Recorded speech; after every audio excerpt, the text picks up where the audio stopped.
আসসালামু আলাইকুম everyone, welcome back to my channel Mahima cooking house. আজকে আপনাদের সামনে আমি তৈরি করে দেখাবো কালা ভুনার রেসিপি। এই রেসিপিটা আজকে আমি একটা অন্য স্টাইলে ভিন্ন স্বাদে তৈরি করেছি। আশা করি আপনাদের কাছে ভালো লাগবে।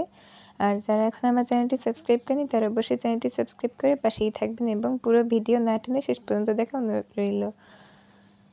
আর যারা এখনও আমার চ্যানেলটি সাবস্ক্রাইব করেনি তারা অবশ্যই চ্যানেলটি সাবস্ক্রাইব করে রাখবেন, তাহলে এরকম সুন্দর সুন্দর অল্প মশলা দিয়ে কীভাবে তৈরি করতে হয় যে কোনো ধরনের রান্নাবান্না সেগুলো আপনারা খুব সহজেই আমার এই রেসিপিগুলো দেখতে পাবেন।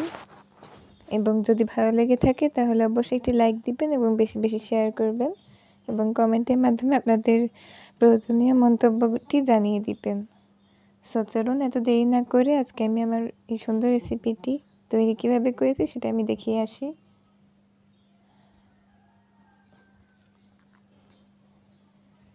ফার্স্টেই আমি এখানে গরুর মাংস নিয়ে নিয়েছি, মানে হাড্ডি, তারপরে মাংস সব কিছু সহ একসাথে নিয়ে নিয়েছি।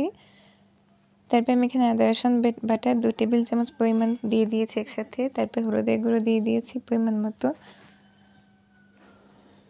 তারপরে লাল মরিচের গুঁড়ো দিয়ে দিয়েছি এখানে প্রায় 2 চামচের মতো, আপনাদের স্বাদ অনুযায়ী দিয়ে নেবেন। এরপর এখানে স্বাদ মতো লবণ দিয়ে দিয়েছি।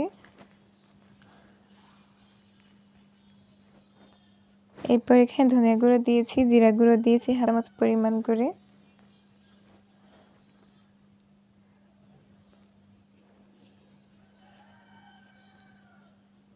এরপর এখানে আমি গরম মশলা দিয়ে দিচ্ছি, এখানে দারচিনি, এলাচ, তারপরে তেজপাতা আর কি এরকম দিয়ে দিয়েছি 2-3টা করে। তারপর এখানে জয়ফল যে হালকা একটু গুঁড়ো করে নিয়েছি আধা ভাঙা করে সেটা দিয়ে দিয়েছি এবং পেঁয়াজ বেরেস্তা, মানে একদম পুরোপুরি বেরেস্তাটা করিনি, জাস্ট হালকা যখন একটু লাল হয়ে এসেছে ওই সময় উঠিয়ে নিয়েছি। ওই পেঁয়াজ বেরেস্তাটা দিলে আর কি এই কালা ভুনার টেস্টটা আরও দ্বিগুণ হয়ে যায়। আর এখানে কাঁচা পেঁয়াজ দিয়ে দিয়েছি, কাঁচা পেঁয়াজ কুচি।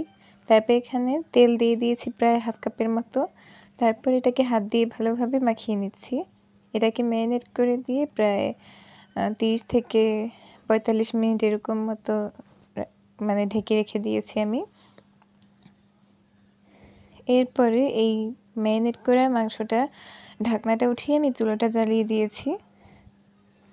তারপরে কিছুক্ষণ একটু রান্না করে আবার ঢাকনা দিয়ে ঢেকে দিয়েছি।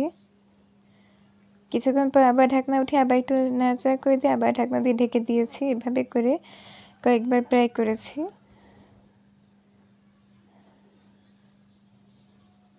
এবারে ওইদিকে মাংসটা হয়ে যাচ্ছে আর এদিকে আমি ফ্রাই প্যানে